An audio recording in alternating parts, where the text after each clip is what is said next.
Welcome back, everybody. This is Heather Marie Schrader, owner of Untitled Tutoring Services, a Northeast Wisconsin tutoring service for students in 2nd through 7th grade who struggle in math, English, and general studies.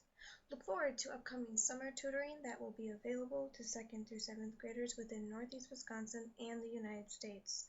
Summer is a time many students forget their studies.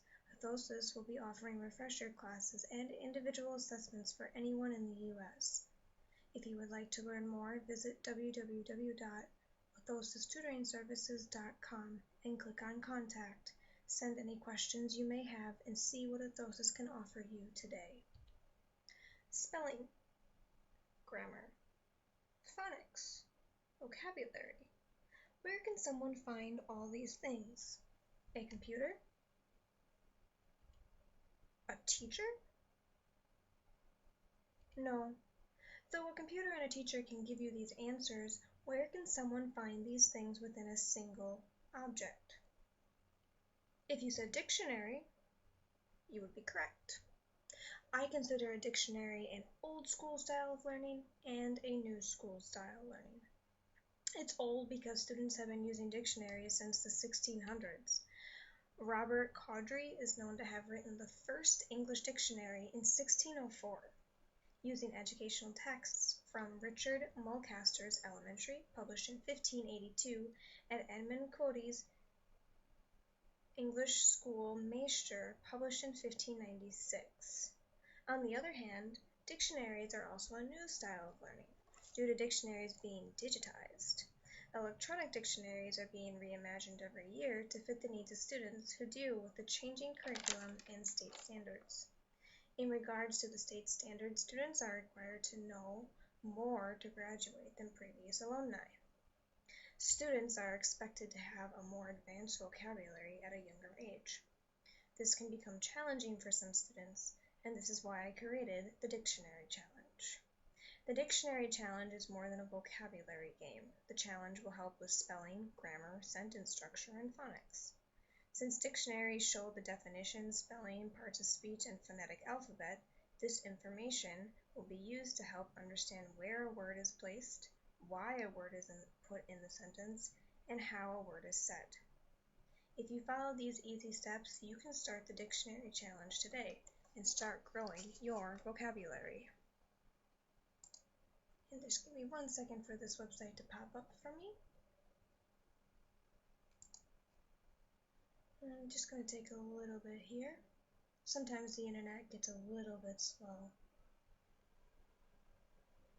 But this is just on the Orthosis Tutoring website. This is under the blog. This is something that was written last week, part of a series where I talked about different English tags. So, we're going to go down to the steps. There are 5 easy steps that you need to follow. The first step is to keep a category when creating lists. You pick 10 words that have similarities. The similarities can be prefixes, suffixes, definitions, spelling, and/or topic. There is no wrong way of creating these lists. Start easy and gradually advance to more complex words and lists. Eventually the list can be random and have no tie to each other at all. One of the examples that I like to use is I like to use the one where I'm using a prefix. And one that I had used while in school, in high school, was the prefix for the definition for sound and to hear. So like son, S-O-N, phon, F-H-O-N, and odd, A-U-D. So you could have sonar, which is a system using underwater sound waves to locate submerged objects. It's a sound. Then you could have a phonograph, which is a record player, a machine that reproduces sound. And then you could also have auditorium, a large room accommodating audiences. It's a sound, it's to hear. Step 2, find adequate definitions. The definitions for the words will be tricky depending on where the definition is coming from. Some paper dictionaries have revised definitions, while online dictionaries or digitized dictionaries can have completely different meanings. Stick to one format when finding the lists and definitions. For step 3, you just write sentences. Either find sentences for each word or create your own original sentences. Creating original sentences may be more beneficial because it makes students think rather than just memorizing what is already written. For step 4, practice for 1 week. Practice the spelling, where the word belongs in a sentence, and definition for 1 week.